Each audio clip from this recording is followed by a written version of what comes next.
Evet, bu sefer gerçekten çok geç kaldım. Bir de gülüyorum.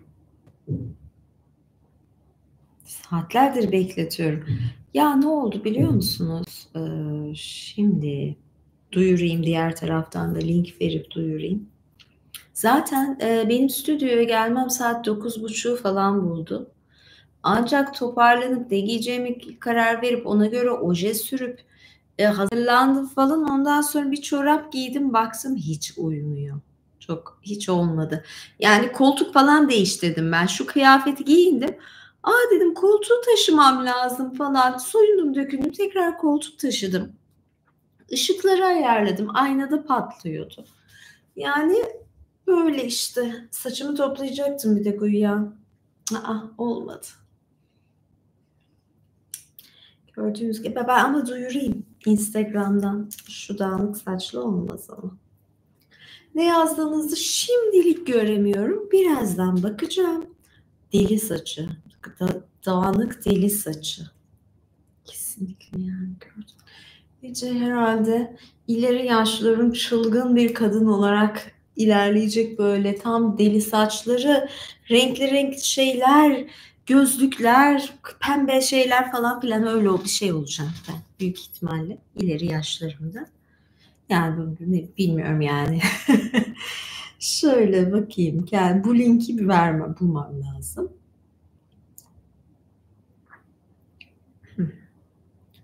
Oynatmayı paylaş. Paylaş da bağlantıyı kapayalım. Evet. Instagram'a da duyurayım da şöyle.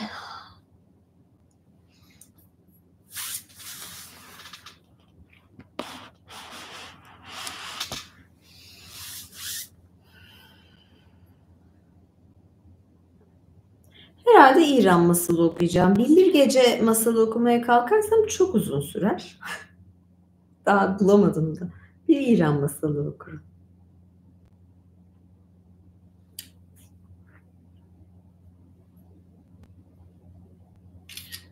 Ah, fotoğraf çektim.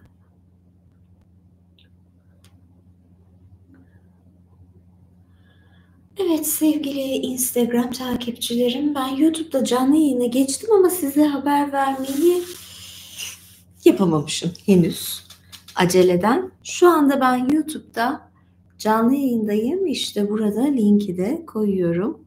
Ya ancak şu Wolford çorapları falan buldum da bunu giyeceğim demiştim. O yüzden geç kaldım. Değer bir şey. Şöyle yüksek topuklu ayakkabılar, çoraplar, kıyafetler falan derken ancak gece 11'i buldu. Neyse buradayım. Evet sevgili. Tabii siz canlı izlediniz. Bu benim şeyim. Bir anda. Hangi taraf? O kadar bayağı şizofren durumlar var. Bağlantı, link koyalım. Hı. Onlar da yetişsinler. Evet. Kim ne yazmışsınız şöyle arkama yaslanıp dinlenirken azıcık. Biri şey demiş bu ojeler uyumadı demiş. Şöyle şıkır şıkır.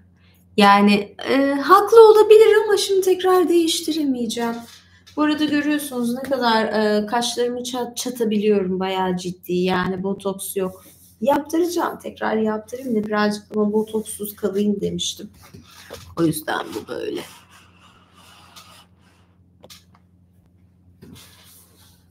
Şimdi bakıyorum neler yazmışsınız bakalım.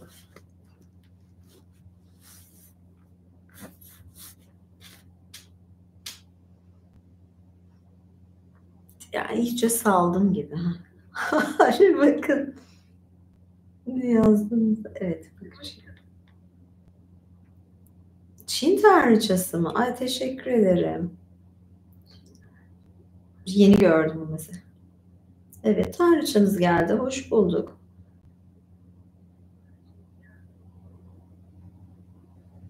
Ay tanrıça dertleri gerçekten benim için uğraşan biri olsa ışıkçım da yok. Her şeyi ben yapıyorum. Ya ama benim gibi bir tanrıçanın yanında bu kadın çalışan birini düşünsenize. Ya bir erkek olsa dayanabilir mi yanımda? Dayanamaz. Ya kadın da olsa fazla kıskanır diyorum falan. Yani bulamadım o yüzden.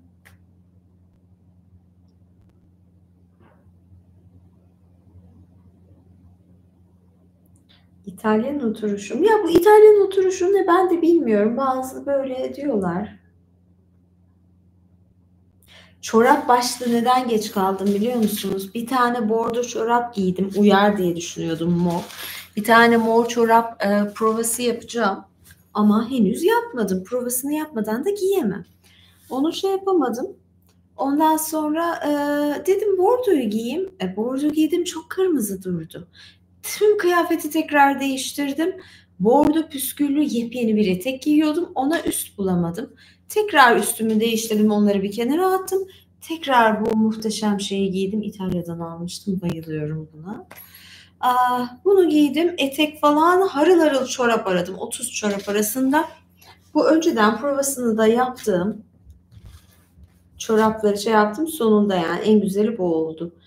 Zaten görürseniz şu topukluyla da bunun mor ve sarısı da ayrıca çok güzel uyuyor.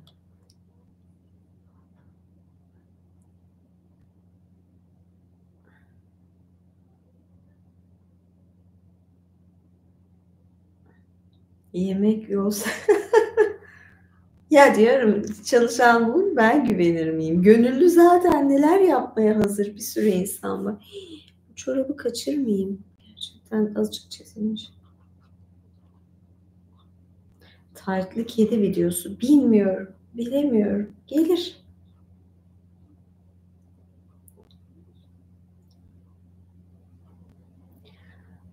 Yok evde hayvan yok benim ortamımda tüm çoraplarımı kaçırır, tuvalleri şey yapar, kedi falan hiç olmaz. Ben Maltese Terrier istiyordum anneme falan alayım diye. O da yalnız kalamayan bir hayvanmış. O da çok fena ya. Öyle de olamaz.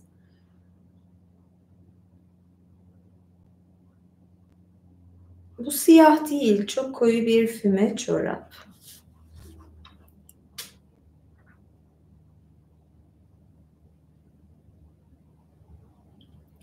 Evet, neyse kitaba başlayalım. Bir İran masalı okuyacağım. Bir ve iki İran masallarının.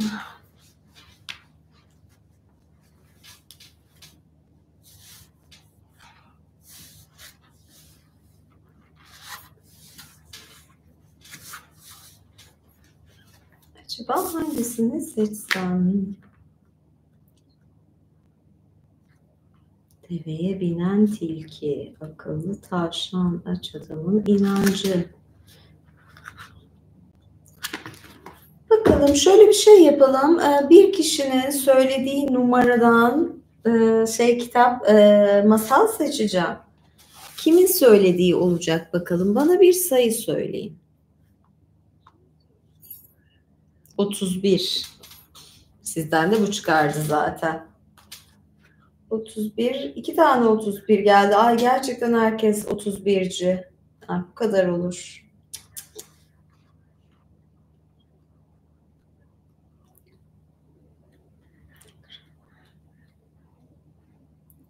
Hmm. 31'deki Ay yine kedi ile fare. Bir tane buna bakayım. İlginç olabilir kedi ile fare. Yeni Mısır masalını okumuştum ve biliyordunuz orada fareler kazandı çok sinir bozucu şekilde. Tamam bu kediyle fareyi okuyayım madem 31'lerin hatırına.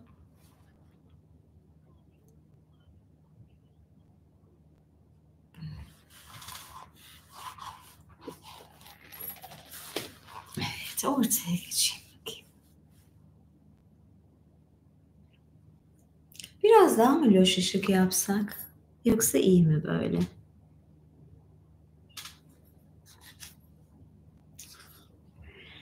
Evet başlıyorum. Kediler miyavlarsa çok şanslısınız.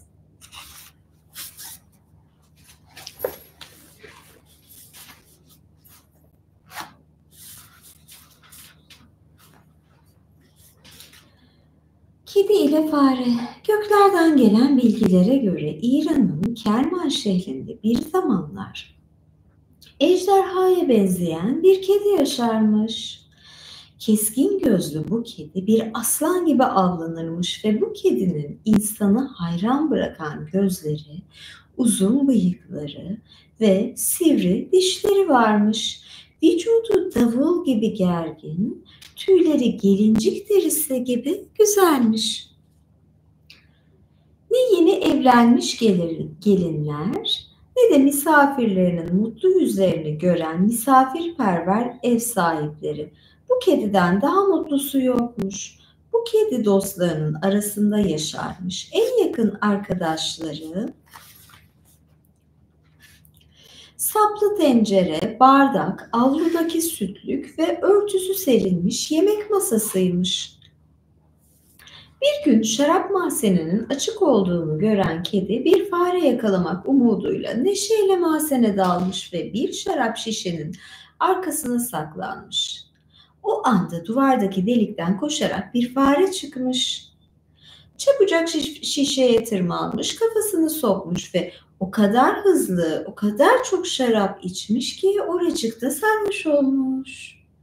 Komik komik konuşmaya başlamış ve bir aslan kadar cesur olduğunu sanmış.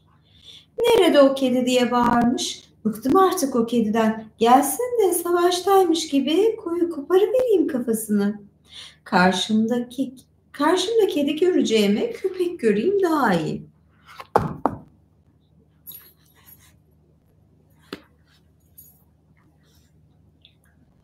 Bunu duyan kedi öfkeyle dişlerini sıkmış, gözün bile göremeyeceği bir hızla yerinden fırlamış, fareyi pençeleriyle yakalamış ve "Seni küçük fare, hadi koparsana kafamı şimdi," demiş. "Hizmetinizdeyim," diye yanıtlamış fare. "Günahımı bağışlayın, sarhoş olmuşum, kölenizim, kulağı delik, yırtı, boyunduruklu kölenizim." Bir kediye de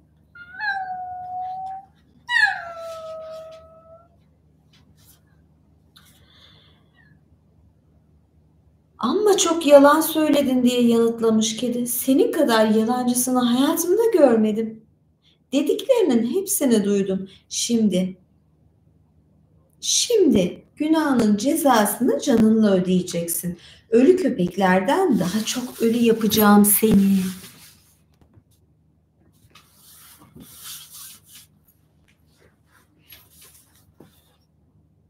Böylece kedi fareyi öldürüp yemiş ama daha sonra yaptığından pişman olmuş. Camiye koşmuş.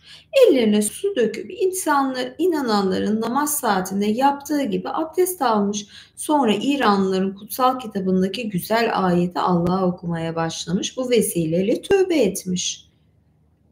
"Pişman oldum. Bir daha hiçbir farenin etini dişlerimle parçalamayacağım. Fakirlere sadaka vereceğim. Günahımı bağışla, büyük bağışlayıcı sana geldim." Ve acıyla diz çöktüm. Bunu o kadar içten, o kadar çok tekrarlamış ki kendisi de yürekten inanmış ve üzüntüden ağlamış. O sırada minberin arkasında küçük bir fare varmış. Kedinin ettiği yemini duyunca bu güzel ama şaşırtıcı haberi hemen diğer farelere taşımış. Kedinin nasıl gerçek bir Müslüman olduğunu, onun camide nasıl ağlayıp sızladığını nefes bile almadan anlatmış diğer farelere. Ve kedinin "Ah, dünyanın yaratıcısı, günah işledim, günahımı bağışla," diye yakardığını anlatmış. Sonrasında fare elinde bir tesbih bile tutan bu kedinin gerçekten pişman olduğunu söylemiş. Bu heyecanlı haberi duyan fareler çok sevinmiş, cümbüş yapmışlar. Her biri köyün ileri gelenlerinden olan 7 fare ayağa kalkmış ve kedinin sonunda gerçek inananların arasına katılmasına şükretmişler. Fareler "Yaşasın, yaşasın," diye bağırıp dans etmişler. Neşeyle kırmızı ve beyaz şarap içmişler. İki tanesi zilleri çalıyor, iki tanesi ellerinde çal paralarla oynuyor. İki tanesi şarkı söylüyormuş. Bir tanesi üstünde güzel yemekler olan bir tepsiyi sırtında taşıyor. Herkes tepsiden yemek yiyormuş. Bazıları nargile içiyor, bazıları palyaçoluk yapıyor, diğerleri çalgılarını çalıyormuş. Bu eğlencelerden birkaç gün sonra farelerin kralı tüm fareleri toplayıp dostlarım herkes kediye değerli hediyeler getirsin demiş. Fareler etrafa dağılmış, kedi için hediyeler aramaya başlamışlar ve kısa bir süre sonra her biri elleriyle krallara yakışır hediyelerle geri dönmüş. İçlerinden bir tanesi bir şişe şarap, diğeri ise bir tabak üzüm getirmiş. Diğerleri ellerinde tuzlu fıstıklar, kavun çekirdekleri, peynir kalıpları, çubuklu şekerler, Antep fıstıkları, küçük pastalar, limon suları, limonata herhalde limon suyu dedi.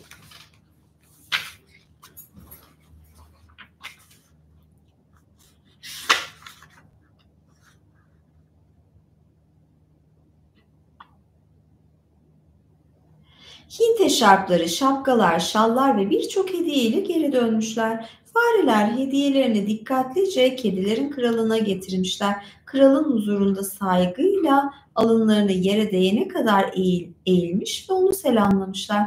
Ah efendim, kurtarıcımız, size değerli hediyeler getirdik. Lütfen kabul buyurun demişler. Kedi kendi kendine, inançlı bir Müslüman olduğum için ödüllendirildim. Çok aç kaldım ama bugün bana bu nimetler geldi. Ne zamandır orucumu bozmadım. Belki ki Allah benden memnun diye düşünmüş. Ha, o da şey olarak düşünüyor.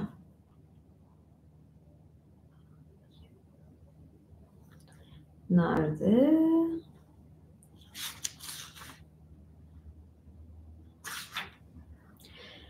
Kedi daha sonra farelere dönmüş, onlara dostlarım diye hitap etmiş. Bir daha ve daha yakına gelmelerini söylemiş. Fareler titreyerek yaklaşmışlar. O kadar çok korkmuşlar ki ne yaptıklarını anlamamışlar bile. Yaklaştıklarında ise kedi aniden üzerlerine atlamış ve kedi köyün ileri gelen farelerinden 5 tanesini yakalamış. 2 tanesini ön pençeleriyle, 2 tanesini arka pençeleriyle, bir tanesini de ağzıyla. Diğer fareler hayatlarını zor kurtarmışlar. Fareler öldürülen kardeşlerinden birini getirerek kötü haberi diğer farelere taşımışlar. Ne duruyorsunuz fareler? Kafalarınızı tuza bulayın, yas tutun. Zalim kedi masum yoldaşlarımızdan 5'ini dişleriyle, pençeleriyle yakalayıp öldürdü demişler. Fareler 5 gün boyunca yaz kıyafetleri giymiş, başlarını toza bulamışlar. Daha sonra kendi aralarında gidip kralımıza farelerin başına gelen bu felaketi anlatmalıyız. Bu musibete haber vermeliyiz diye konuşmuşlar. Bunun üzerine hepsi ayağa kalkmış ve acıyla yola çıkmışlar. İçlerinden biri boğuk sesli davulu, biri ağır ağır çanı çalıyormuş. Hepsinin boynunda örtüler varmış. Gözyaşları bıyıklarından aşağı süzülüyormuş.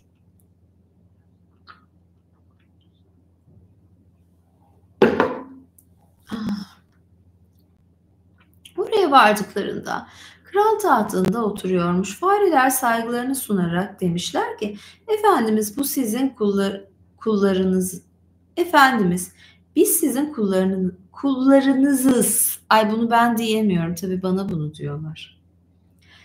Kedi Hazretleri Muhammed'in yoluna girince bize zalimlik etti. Daha önce senede ancak birimizi yakalamak isterdi. Şimdi Müslüman olduğundan beri iştahını o kadar arttırmış ki beşimizle ancak doyabildi.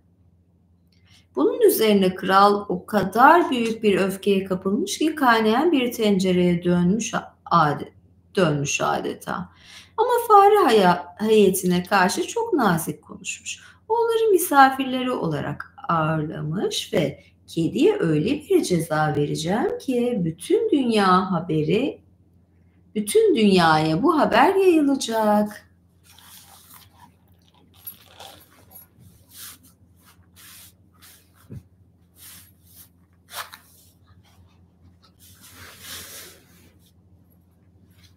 Evet, bakalım. Burada daha farklı kısım.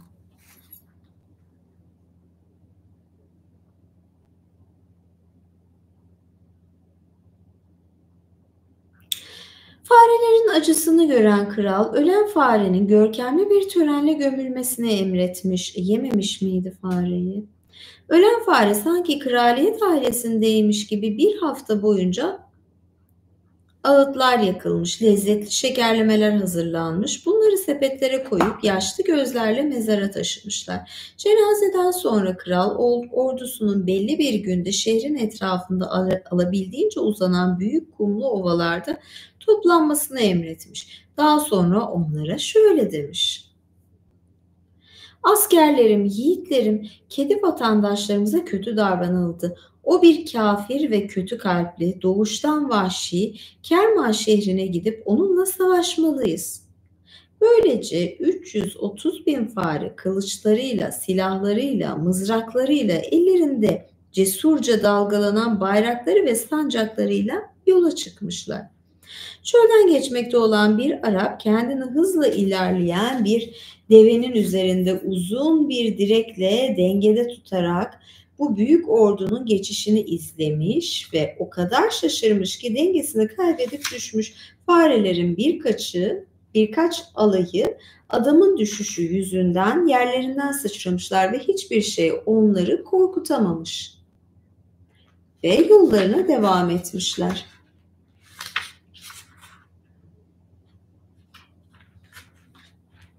Ordu savaşa hazır olduğunda kral tekrar konuşmuş. Yiğitlerim, kediye bir elçi göndermeliyiz. Yetenekli, tedbirli, güzel konuşan bir elçi olmalı. Farelerin hepsi bir ağızdan bağırmışlar. Kralın emri yerine gelecek. Başımızın üstüne. Bilgili ve konuşmasını iyi bilen bir fare varmış. Bir köyün yöneticisiymiş.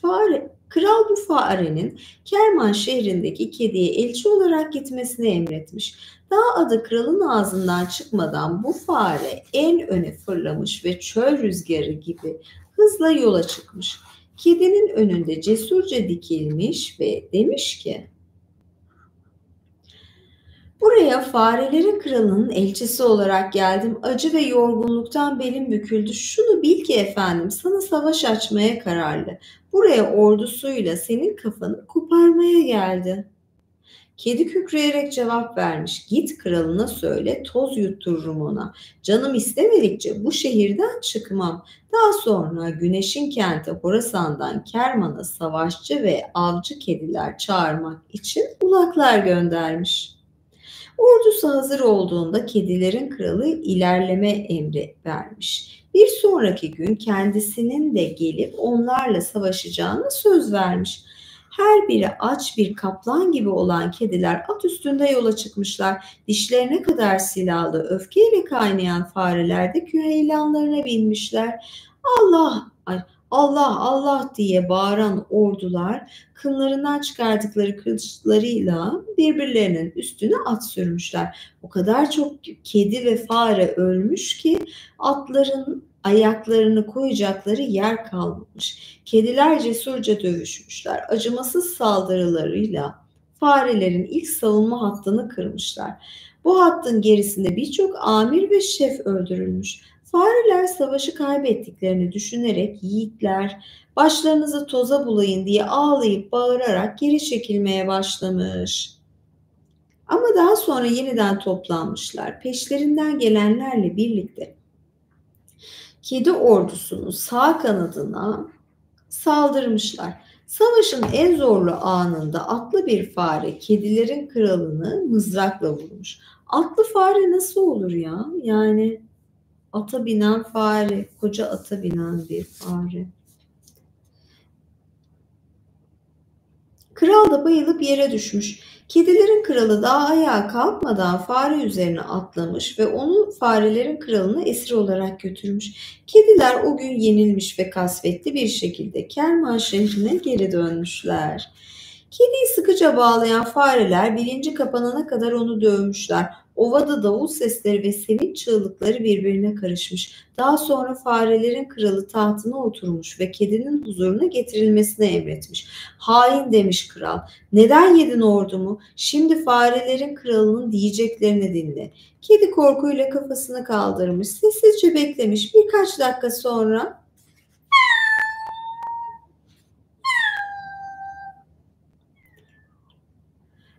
Kölenizm ölene kadar demiş. Böyle kelimeleri ben hiç söyleyemiyorum. Bana söylüyorlar ya, alıştım bana hani kölem diyorlar. Bana şey gelmiyor. Kedileri de yakıştıramıyorum. Kral cevap vermiş. Şu kara suratlıyı idam edileceği yere götürün. Kendim gelip öldüreceğim onu. Katlettiği yoldaşlarımın intikamını alacağım. Kral filine binmiş. File biniyor bir de. Muhafızları gururla önünden yürüyormuş. Elleri bağlı olan kedi ağlamaya devam ediyormuş. İdam yerine gelip kedinin henüz idam edilmediğini görünce kral öfkeyle cellada dönmüş. Bu mahkum neden hala hayatta? Asın hemen demiş. Bu esnada şehirden 4 nala bir atlı gelmiş. Krala yalvararak bu aciz kediyi affedin, gelecekte bize zarar vermeyecek demiş. Ancak kral bu yalvarışlara kulak asmamış. Kedinin bir an önce öldürülmesini emretmiş. Fareler emri uygulamakta tereddüt etmişler. Bu durum tabii ki kralı çok kızdırmış. Aptal fareler diye bağırmış. Hepiniz bu kediye acıyorsunuz. Sizi tekrar katletsin diye. Atlıları gören kedinin cesareti yerine gelmiş. Bir sıçrayışta avlanan bir kaplan gibi ileri atılmış, bağlarını koparmış ve 5 talihsiz fareyi yakalamış. Dehşete düşen diğer fareler sağa sola kaçışmaya başlamışlar. Bir yandan çığlık çığlığa bağırmışlar. Allah Allah, vurun şunu, Rüstem'in savaşta düşmanlarına yaptığı gibi kesin kafasını. Bunları da söyleyemiyorum, bana garip geliyor. Farelerin kralı onları gördüğünde bayılmış. Bunun üzerine kedi onun üstüne atlamış, tacını çekip çıkarmış, ipi kafasına dolamış ve kralı asmış. Kral oracıkta ölmüş. Kedi daha sonra oraya buraya koşmaya başlamış. Farelerin ordusu bozguna uğrayana kadar onları yakalamış, öldürmüş, paramparça etmiş. Onun karşısına çıkacak tek bir fare bile kalmamış. Ah işte ya, tamam. Yaşasın. Kedi kazandı bunda ya. Mısır masalı neydi? Kediler kaybediyordu. Kedilerin üstünlüğü. Tabii ki, hele de farelere karşı. Evet. Bu masaldan memnun kaldım. Çok ilginç. Yani ben aynı sonla bitecek sanıyordum. Hani şey yaparsanız, dikkat ederseniz Mısır masalında, ki linki buraya bırakacağım, bir seslendirme yapmıştım. Mısır masalında fareler kazanıyordu. Bir de kediyi esir alıyorlar falan, köle yapıyorlardı. O kadar bozulmuştum ki bu sonuca. Neyse ki bu masalda kedi hepsini aldı. Ben şu ışığı bir değiştireceğim. Yeni ışık aldım, merak ediyorum. Böyle renkli bir ışık yapacağım. Bekleyeyim bir dakika, öyle ayrılayım aramızda.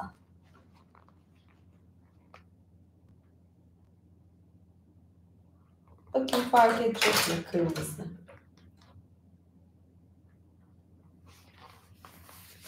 Çok mu karanlık oldu? Yok, böyle olsun bari. Artık iyice gece ilerledi ve karşınızdan ayrılıyorum ve üyelerime yayınlara geçiyorum. Kıdemli savaşçılara ve imparatorlara bir yayınım olacak. Bir bakayım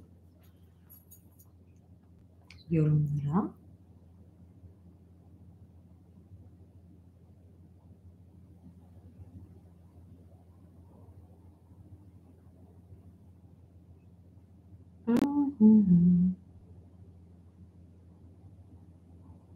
Evet. Çorapsız yayın. Bir ay daha bekleyin ya. Zaten havalar ısınıyor. O zaman zorunlu olarak şey yapamayacağım. Yani çorabı isteyenler de var. Yazın da diyecekler ki ah çorap yok diyecekler. Kaç ay boyunca böyle olacak.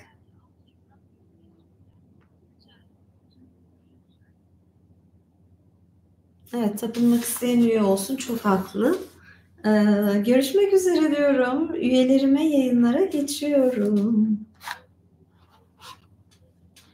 Bu arada eğer YouTube'da üye olamıyorsanız Patreon'da üye olabilirsiniz. Hele Patreon'da bir Patreon ekstra var ki gerçekten ekstra.